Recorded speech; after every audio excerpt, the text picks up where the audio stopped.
バトルで今日は皆さんに来てもらいます。からおねって説明します。じゃあお前一つゲームです。って戦って。みんな簡単に殺しちゃう。 Hai guys, kembali lagi nih di channel YouTube aku. Kalian apa kabar? Semoga semuanya dalam keadaan sehat ya. Nah, di video kali ini aku bakal ceritain satu film yang seru banget nih guys. Judulnya Battle Royale. Film ini rilisnya udah lama banget sih, dari tahun 2000. Waduh, tahun segitu kalian udah pada lahir atau belum nih guys?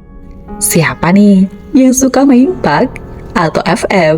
Coba komen dulu dong guys. Film ini bakal nyeritain permainan kematian yang dibuat khusus untuk murid-murid nakal. Mereka bakal dipaksa buat main kayak PUBG atau FF gitu guys.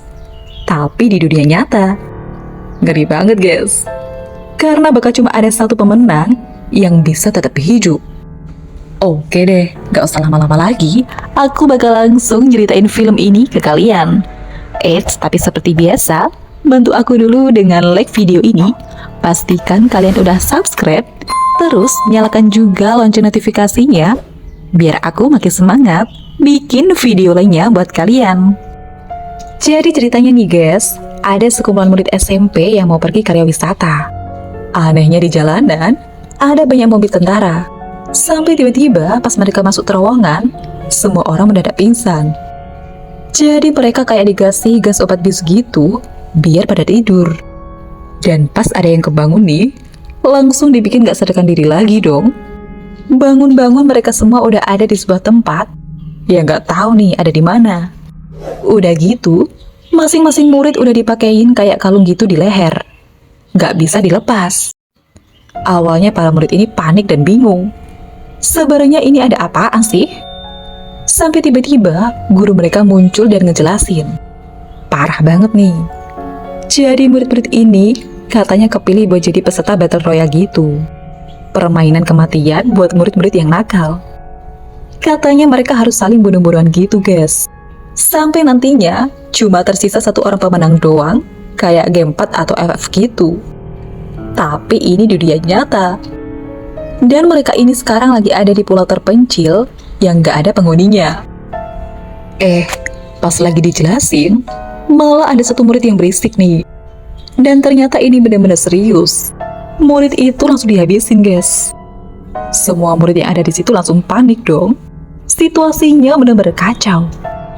Apalagi tentara-tentara yang ada di situ langsung ngeluarin tembakan dan menyuruh mereka semua tenang.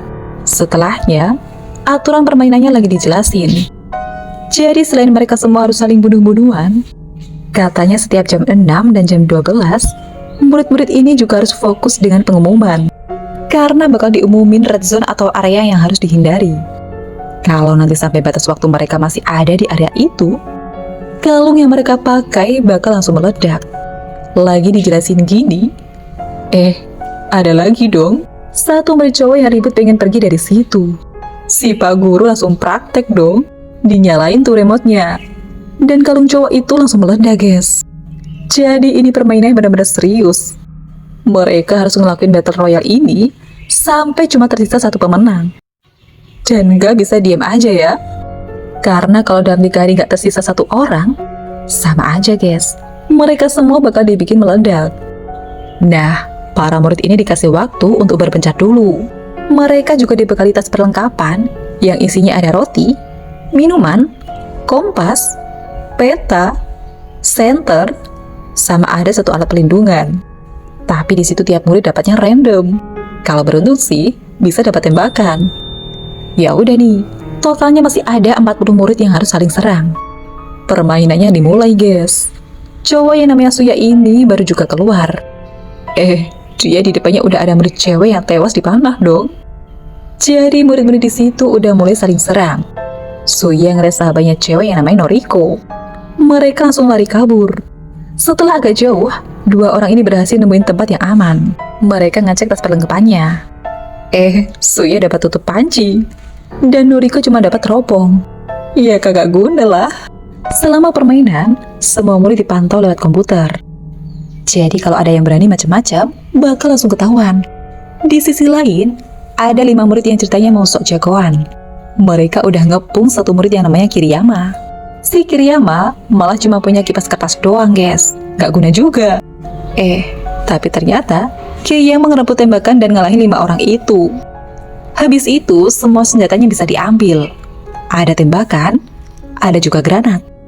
Di tempat lain, ada juga nih guys, satu murid cantik, tapi tega banget. Dia menghabisi murid yang lain. Cuma dalam semalam aja, murid yang awalnya ada 40-an, cuma tinggal 28 orang lagi. Lanjut ya. Keesokan harinya, si Pak Guru mulai ngomongin red zone, atau area-area yang harus dihindari. Pokoknya dalam waktu 6 jam, mereka harus keluar dari area itu. Suya dan Noriko kebetulan ada di red zone, guys. Jadi mereka harus jalan ke tempat aman. Mereka ketemu sama satu murid yang bawa kapal. Suya ngajakin kerjasama nih. Jangan saling bunuh. Cowok yang bawa kapal ini tapi nggak mau, guys. Dia tetap nyerang. Dan walaupun cuma dapat tutup panci, ternyata dia beruntung, guys. Bisa selamat. Masalahnya, ada lagi dong nih, murid kacamata yang mau nyerang. Tiba-tiba muncul satu murid cowok lainnya nih, yang bawa shotgun. Namanya Kawada. Kawada langsung menghabisi si kacamata dan ngambil pistolnya. Kawada juga niatnya mau ngerebut perlengkapan Nariko dan Suya. Pas lihat cuma teropong dan panci yang gak guna, ya gak jadilah. Nah, tiba-tiba dari arah bukit, ada murid cewek yang teriak-teriak. Mereka ngajakin kerjasama aja. Damai. Jangan saling bunuh. Lah, teriakan mereka malah mancing Kiriyama yang kejam. Dan 2 murid cewek itu langsung dihabisin, guys. Suya dan Nariko cepat berlindung. Karena mereka nggak punya senjata tuh. Kalau berhadapan sama Kiriyama, mereka nggak akan selamat. Di tempat lain, murid cantik yang jago tadi lagi istirahat nih. Dia disamperin sama murid cewek lain yang ternyata mau nyerang. Nah, tapi si Jati kan jago. Ya muridnya nantangin itu bisa langsung dikalahin dengan mudah. Balik lagi nih ya, ke kondisi Noriko dan Suya. Di tengah perjalanan, Noriko yang dari tadi udah terluka tiba-tiba pingsan, guys. Ternyata dia udah demam tinggi. Di situ ya kondisinya udah lemah. Di sisi lain, ada satu cowok yang dapat alat pelacak. Dia jadi bisa ngelacak keberadaan gengnya. Yang udah pasti mau diajak kerjasama cowok-cowok ini nih. Mereka lagi ngangkat generator. Ternyata mereka nemu komputer dan bisa dinyalain. Cowok-cowok ini lagi nyusun rencana, guys. Mereka pengen selamat dari permainan ini. Mereka juga sadar kalau di kalung itu tuh ada alat penyadapnya. Jadi lokasi dan apa yang mereka omongin tuh bisa dipantau. Makanya biar aman, mereka tuh nyusun rencananya lewat ketikan komputer. Dan kalau ngomong, juga kalungnya disumpel dulu pakai tisu biar gak kedengeran. Di tempat lain, ada satu cewek nih yang dikejar-kejar sama cowok. Lagi di situasi kayak gini, cowok itu malah nyariin cinta, guys. Udah gitu ngancem dong, harus diterima. Kalau enggak, katanya cewek itu bakal dihabisin. Ceweknya gak suka, guys. Jadi dia ngelawan, dan akhirnya cowok itu yang tewas. Sialnya, guys, gak lama cewek baju kuning ini malah ketemu sama si murid cantik yang kejam. Sebenarnya dia berhasil kabur, tapi dia tuh sempat kena tembak. Dan pas banget nih, dia tuh ketemu sama cowok yang selama ini dia suka. Sayangnya kondisi cewek itu udah terlalu lemah, guys. Dia akhirnya meninggal. Nah, balik lagi nih ya. Di klinik tua, si Noriko yang tadi pingsan udah sadar. Dan kondisi tubuhnya juga mulai membaik. Di situ Kawada ada cerita. Ternyata 3 tahun lalu, dia tuh udah pernah, guys, ikut Battle Royale, dan dia menang. Dari dulu, dia tuh berjuang sampai akhir melindungi pacarnya. Sayangnya gagal.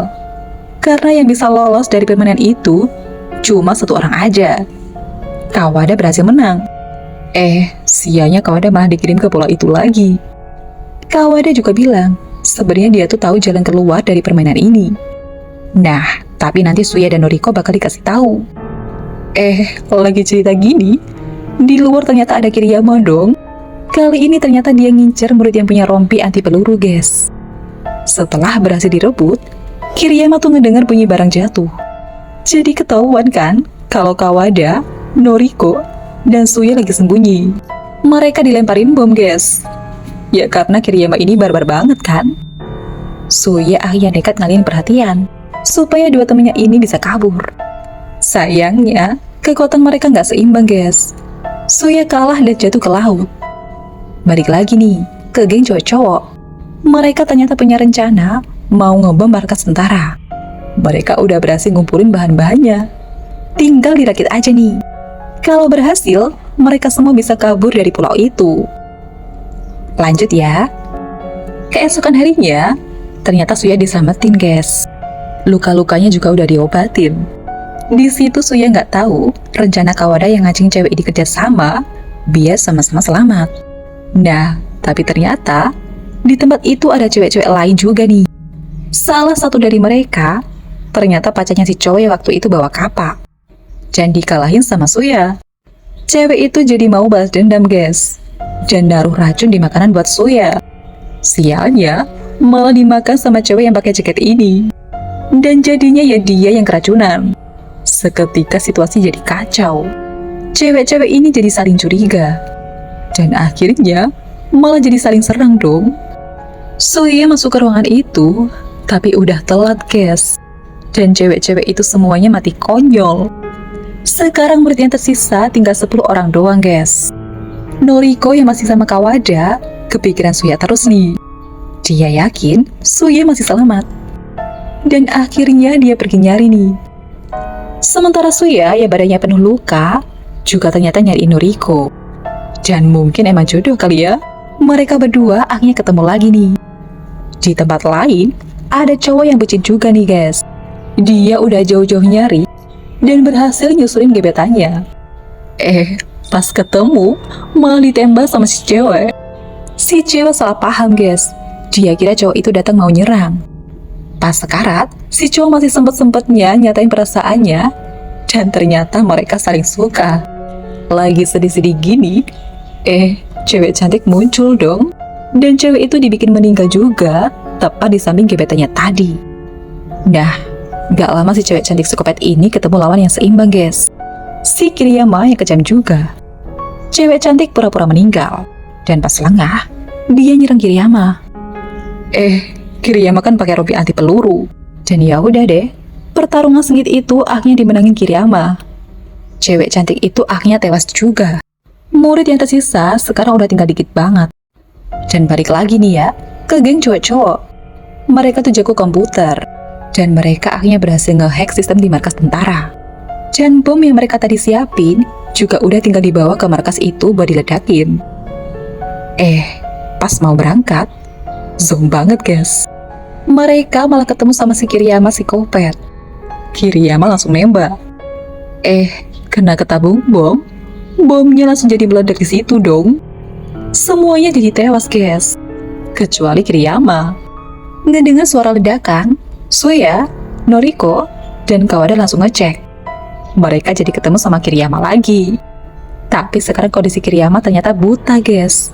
Tapi masih jago. Nah, tapi berhadapan sama Kawada yang jago juga, Kiriyama akhirnya berhasil kalahin. Gak disangka, yang tersisa di game Battle Royale ini sekarang tinggal Kawada, Noriko, dan Suya. Tapi tiba-tiba, Kawada nyerang Noriko dan Suya dong. Karena di permainan ini katanya cuma bisa ada satu pemenang doang. Setelahnya, si Pak Guru akhirnya nyatain kalau permainannya udah selesai. Semua pasukan tentara dibubarin dari pulau itu. Nah, pas udah tinggal si Pak Guru dan Kawada yang lagi ngobrol, Kawada akhirnya ngungkapin kalau dia tuh udah curang. Dan permainan kali ini gagal. Karena sebenarnya, guys, plot twistnya Noriko dan Suya masih hidup.